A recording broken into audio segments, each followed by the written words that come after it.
From its inception, Atlantic City has always provided opportunity for African Americans. Those who migrated from the South, as I said, came here in pursuit of a better life in terms of jobs and earnings in particular. Atlantic City was incorporated in 1854.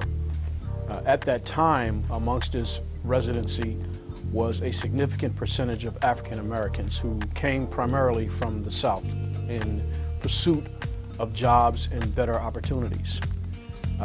Atlantic City at the turn of the prior century, that would be 1900, had the highest percentage of African Americans amongst its population of any city, any major city in the North, including Harlem, New York. 25% of Atlantic City's population in 1900 were African Americans. My history in Atlantic City goes back to my paternal grandparents, who came to Atlantic City somewhere in the late 1920s.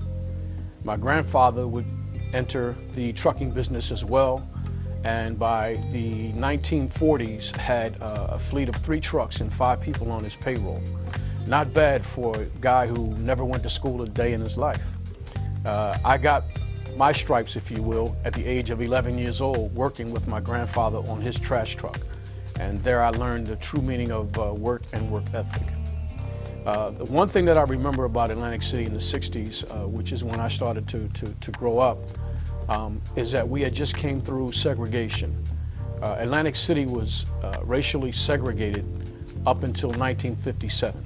It was desegregated that year, 1957. That was a mixed blessing, as it turns out. In the 40s, there was a publication called the Board of Trade, which put out an annual magazine listing the names and addresses of all African American owned businesses in the city of Atlantic City, and there were well over 300. That's right, I didn't make a mistake. There were well over 300. With the advent of integration, many of those businesses lost their staple and lost their business and were forced to fold. And so tragically today, you probably can count the number of legitimate African American owned businesses on your 2 hands. So in one sense, we've come a long way with respect to integration, but in another way, we've backslid, if you will, and regressed. During that time from 1964 to 1976, that would be from the Democratic National Convention being held in the city of Atlantic City until the casino referendum was passed. Those were very lean years for the city of Atlantic City and very trying times for the entire community, particularly the African American community.